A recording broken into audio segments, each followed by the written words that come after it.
Hi, this is Keith, and welcome back to On Air. I'm so glad you could join me. Today, we have in the house speaker extraordinaire, coach extraordinaire, Janine Avila joins us once again. Yes, she is back with us to talk about two things. Number one, she is the featured story in this month's edition of Networking Times, as this month is International Women's Month. And yesterday being International Women's Day, Janine is in the house to talk about her extraordinary story and give her perspective on just life in general.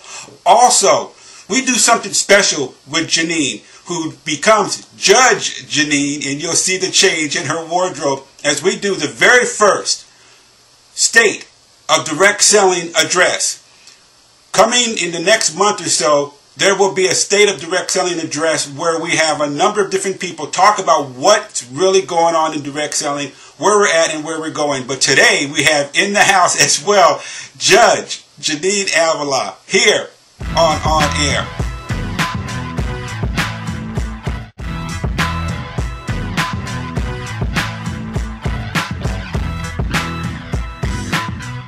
When my mother used to sell Princess House. Joined them way that night. Norma siempre vendía cosas de Avon. Oh, it must have been around 1935. But those knives were amazing. The one lady's name was Mary Kay, and I said, oh, cosmetics will never sell on Party Plan. Was a single mom and created these hair care products for black women and became the first self-made millionaire in the United States. I just think that's extraordinary. Welcome back to On Air. Today we have special guest once again, a very, very special guest. Janine Avila is back in the house. Janine Avila, one of the premier coaches and trainers in all of direct selling, and she's been here on Air. What is this, your third time now, Janine, in the past 7 weeks? Yes, I keep coming back. Well, that's because you've got a lot to say. We enjoy having you, and people love watching and listening to the comments that you have to say. You just talk a bit about, you've just been in the latest edition of Networking Times, the #1 training magazine on the newsstands for direct selling worldwide. And you're one of the featured people in this month's, the March edition of Networking Times. Tell us a bit about it. Well, I'm super excited about that, so I'm happy to talk about it because it was never my intention. The way that happened was I actually was speaking for the Real Savvy Success event in Orlando, Florida, and I did this talk about my life. I call it my Rocky talk, where you kind of got to keep swinging and just the different things and the way this industry of direct selling has served me and moved me forward in my life, from not just the financial freedom, but from the people around me and the ability to lay myself off when I needed more time with my family or my kids through adversity, or to create more income, which usually when you're going through adversity, you know, money can't solve your problems, but it can sure help when you're having a hard time. So I've been able to use this industry to have the life I wanted and to help me heal not just myself, but other family members. So I was doing this talk explaining, some of the things I've been through, and then how being involved in direct selling had helped. And Chris Gross and Josephine Gross were in the room, in the house, as you would say, and they heard my story. And it's an interesting story, and my intention was for it to inspiring. I live a lot by Jim Rohn's comment I heard at a seminar: your life can be an example or a warning. And I want my life to be an example and to show people that you can come back through things and the joy returns. And when you're in this industry that we have, it's one of the reasons I love it so much, it helps.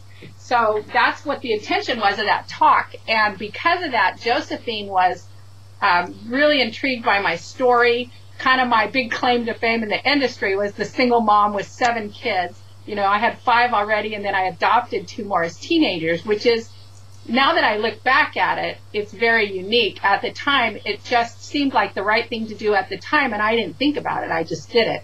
Right. Well, I did think about it, but you know what I mean? I didn't think about, like, wow, this is going to make a great story someday. Yeah, Like yeah. that. It was just the circumstances that provided themselves that showed up, and it's how we responded. But anyway, it makes for a very interesting story.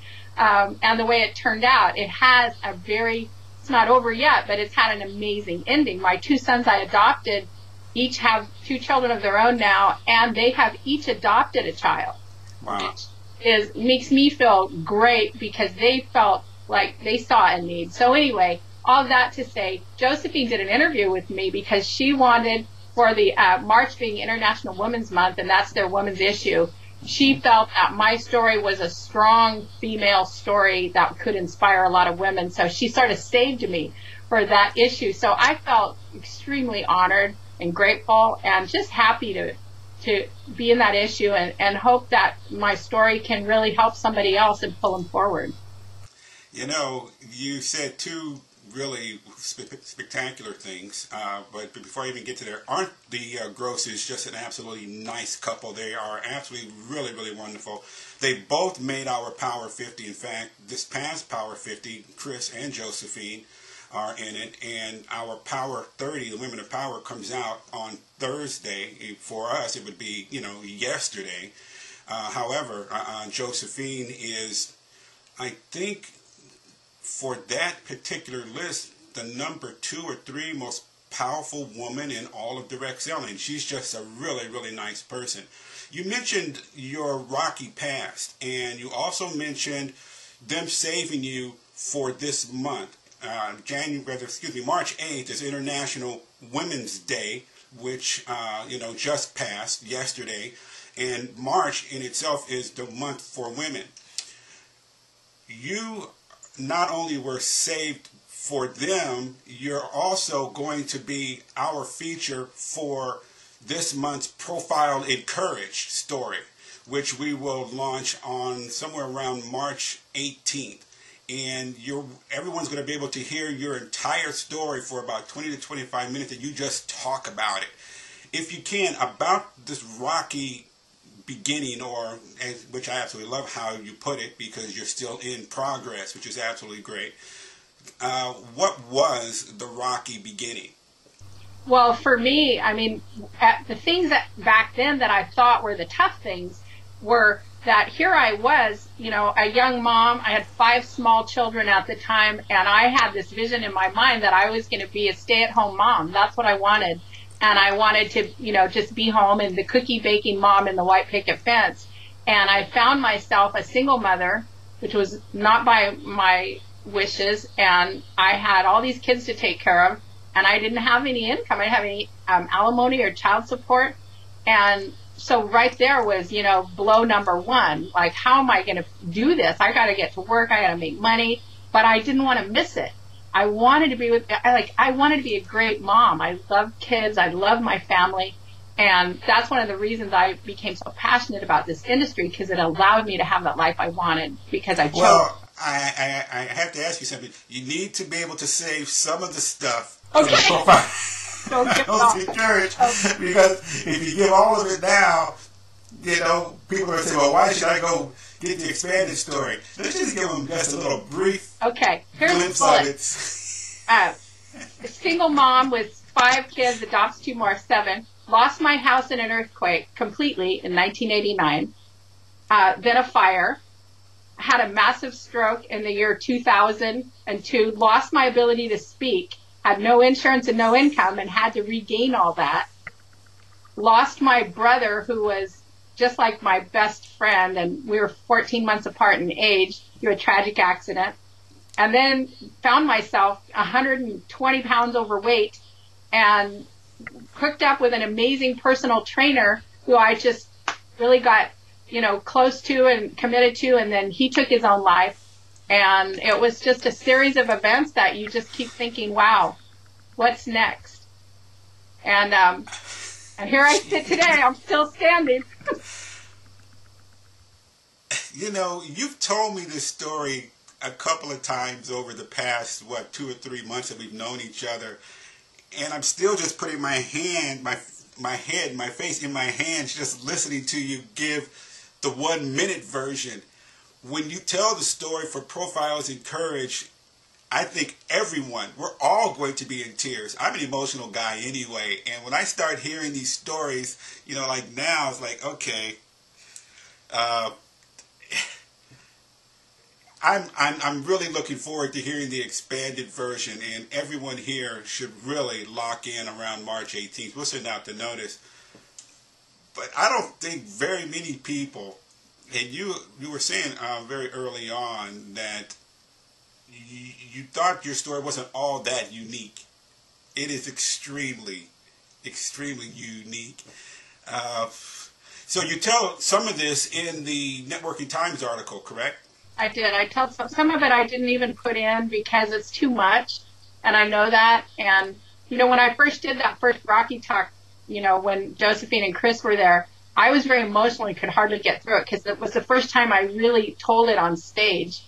And I almost didn't want to because I thought it was too much. But Richard Burke was the one that shared with me, said, this is the kind of story that really saves people and changes people. But so now that I've done it enough times, I can do it now. And it's helped enough people because it helps people. And so it somehow becomes easier to talk about, so. It really does help people. And when you do the profiles in Courage, you should know we want the whole story. Okay. We want the whole story, the whole 25-minute version where you just talk about it. We're going to take a break here, but just so people know, the March edition of Networking Times is now on the newsstands. You need to run out and get this magazine. It's an absolutely brilliant magazine, just if for nothing else, for the training, the information, the motivation. But particularly this month, we've got Janine Avila telling her story. There you go, girl. There you go. Put that baby up there. And it is, I've gotten an opportunity to read excerpts of it. It is an amazing story. Janine is an absolutely amazing woman. When we come back, we're going to do something a little different that we've never done before. We're going to do a talk on the state of direct selling. We've all heard State of the Union addresses, but we're going to do, for the first time ever, the state of direct selling with Judge Janine when we come back.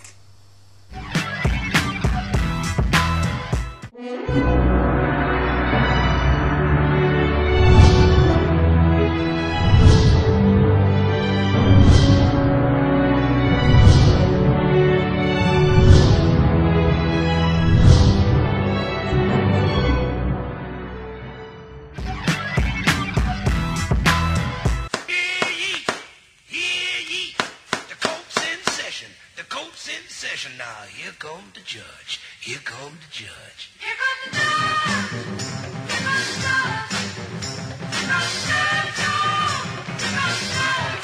Stop being that judge. 'Cause here comes the judge. Don't take no stuff from nobody. No kind of way. I'm here to tell you. Court and session. All up in the court now. Court and session. Can't nobody slow me down. Here comes the judge. Here comes the judge.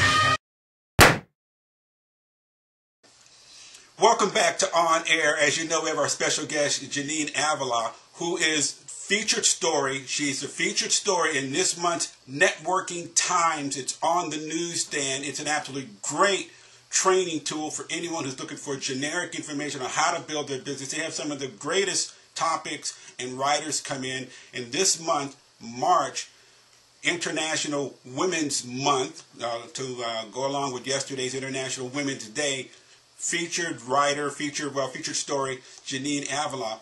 Hi, Janine. Hi.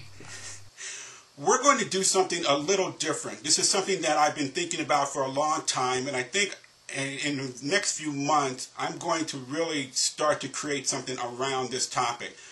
We've all seen and heard of State of the Union addresses that every president gives. There's never been any sort of discussion on the state of direct selling. And you've got your judge robe on. We've got Judge Janine in the house. Everyone take a look. She's got her judge robe on, something that she's had for years. This is not just something she came up with. She does this when she's talking to a number of her team members who, need to get some some focus, I think, right, Janine? Right, exactly. Or they need some wisdom and somebody who's experienced and been around and knows the rules. Someone who bring that gavel down. Wham! What Yeah. did you say? No. You're out of line. Yeah, exactly. Yeah, overruled. Yes, exactly. What we're going to do right now is talk a bit about the state of direct selling. This is going to be, somewhat serious, but knowing Janine, Judge Janine, I'm sorry, Judge, she's going to throw in a little bit of humor. Okay, here's the setup. Direct selling today, we're going through what I think is, we're at a crossroads. I really think we're at a crossroads as an industry, as a community. There's so much going on. There's so many things that are grabbing the attention or pulling the attention away from people who are in our community. And this is not just distributors, it's leaders as well. From your perspective, Judge, give a brief description on the state of direct selling without all the hype. Let's just cut through all of the nonsense. What is the state of direct selling today? It's so timely that you're asking me about this because I have been really fired up on this topic because, first of all, and I'm just going to tell you the way I see it because direct is all I know how to be. It's harder today than it used to be. When I got started back in 1983, it's more lucrative and there's more opportunity, but you're going to work harder for it. And here's why. People are absolutely distracted. I mean, you hit the nail on the head when you said they're pulled in a lot of directions. For direct sellers, to get somebody's attention, you can't be lazy. That's where the gavel needs to come down and say, you know what, you need to step it up because people are telling me, well, nobody's interested. And I'm like, what are you talking? They're interested. They're just distracted. You have to be more creative, more caring, more knowledgeable, higher integrity. And those are the people that are really going to make the big money in our industry, that are willing to be consistent.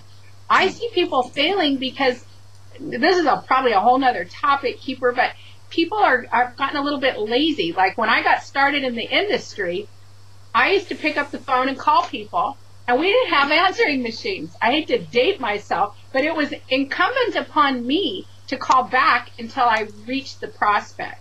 I didn't sit back, leave a message, and then wait for them to call me back and make a little mental note and say, oh, well, I left a message. I guess they're not interested. When people do that, it drives me crazy. I'm like, you're guilty of not applying enough effort, not being creative enough, not caring enough, not knowing their prospect. So I still carry some of these, I do carry these principles today. I never leave a message, for a prospect or somebody I'm working with or anyone in general. Like, this is the third time I've called.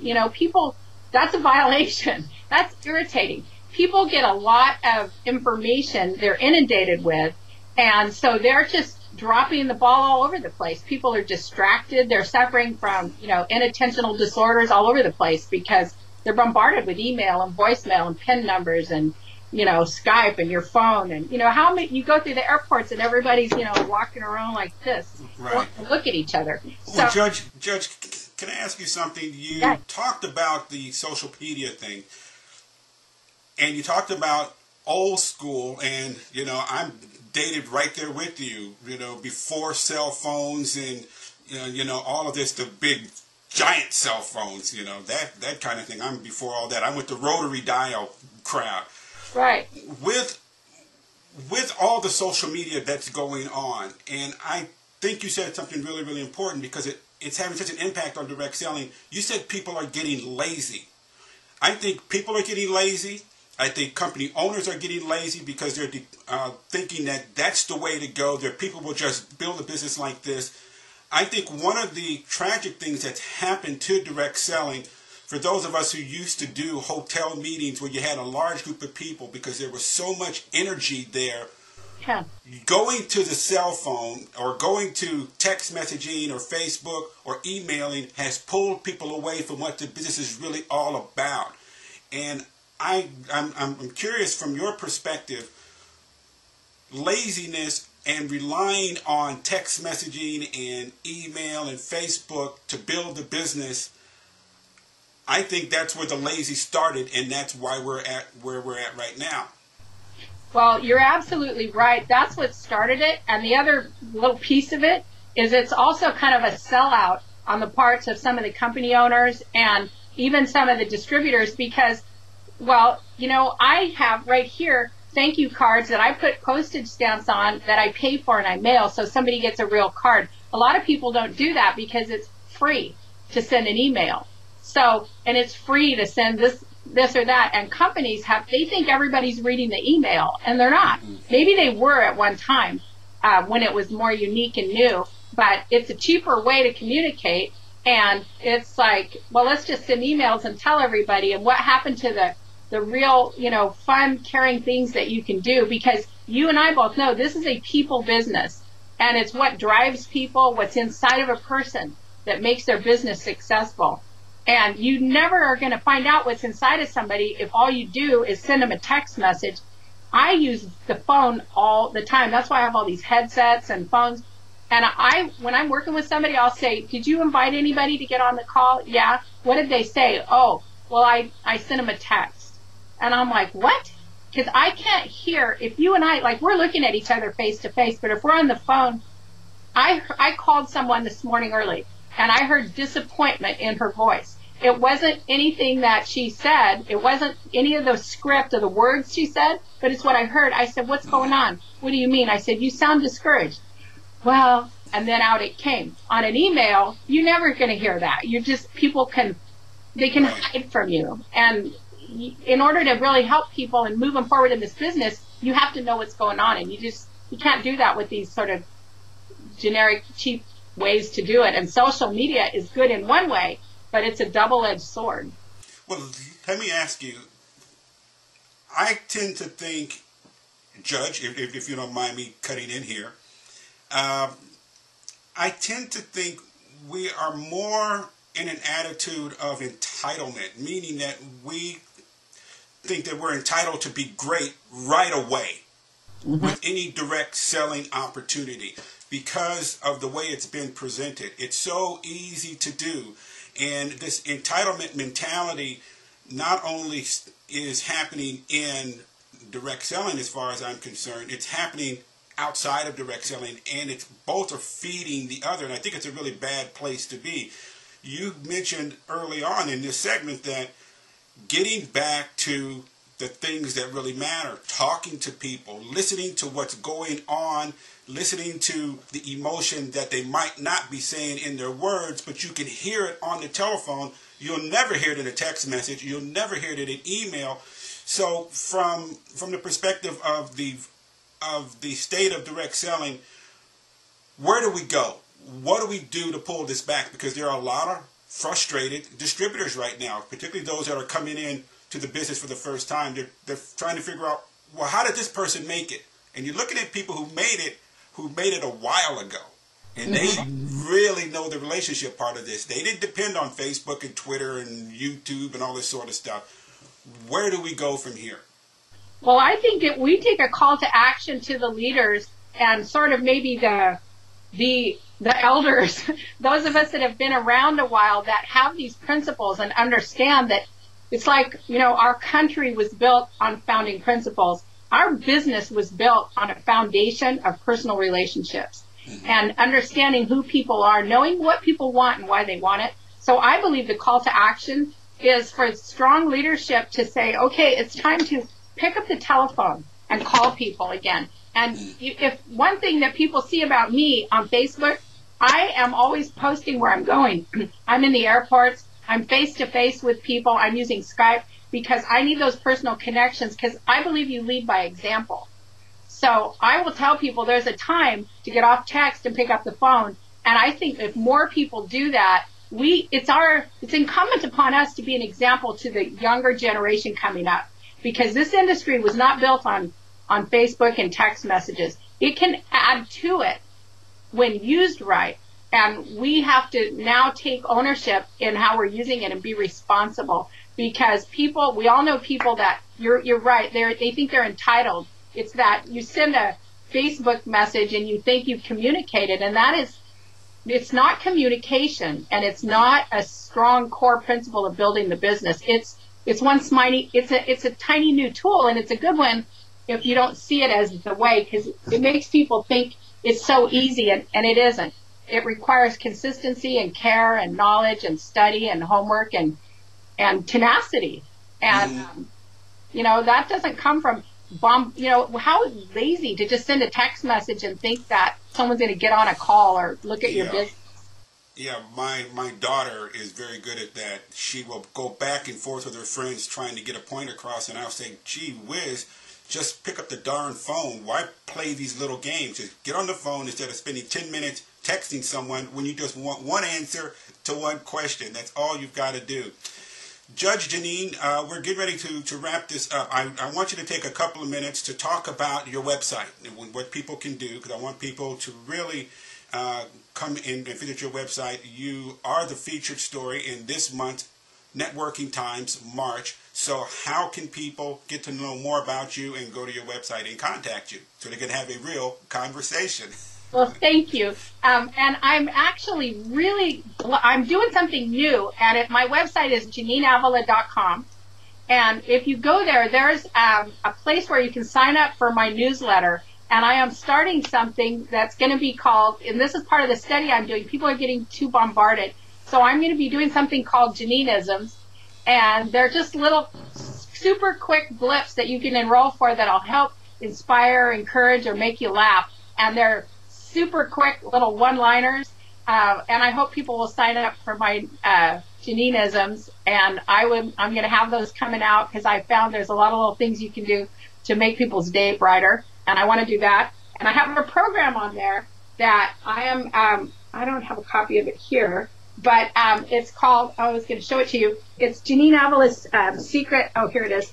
This is the one, because I have a new picture, I've lost weight, but this one, I have it on special, and I love this one because inside this program keeper is a whole profile that helps people understand where their strengths are that I've developed, and I took so long, I was driving everybody crazy, but I have a couple of my recruiting CD about not prejudging and time management, how to set up your office at home.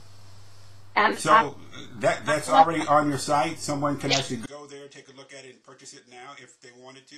Yes, and I'm really, really hoping that they do, because I think it'll really make a big difference in your home office, building your business, and just making you feel good about your life. Very, very good. Thank you. I'm definitely going to sign up for the Janine-isms and certainly the Judge Janine-isms. Oh, yeah. I absolutely love talking to you. You and I could go on a number of topics for days. We have a very similar view of what's going on. But unfortunately, that's the end of today's show. Congratulations once again for being one of the featured stories on Networking Times this month. Once again, Networking Times March. Go out and get it. It's on the newsstands. Featured story, Janine Avila, right there. And around March 18th, Janine will be our Profiles Encourage story, where she will really get into her challenges and what has really happened. It's an absolutely amazing story of a profile Encourage. Thanks again for being on the show, Janine. Have a wonderful day. Thank you for having me. Bye-bye.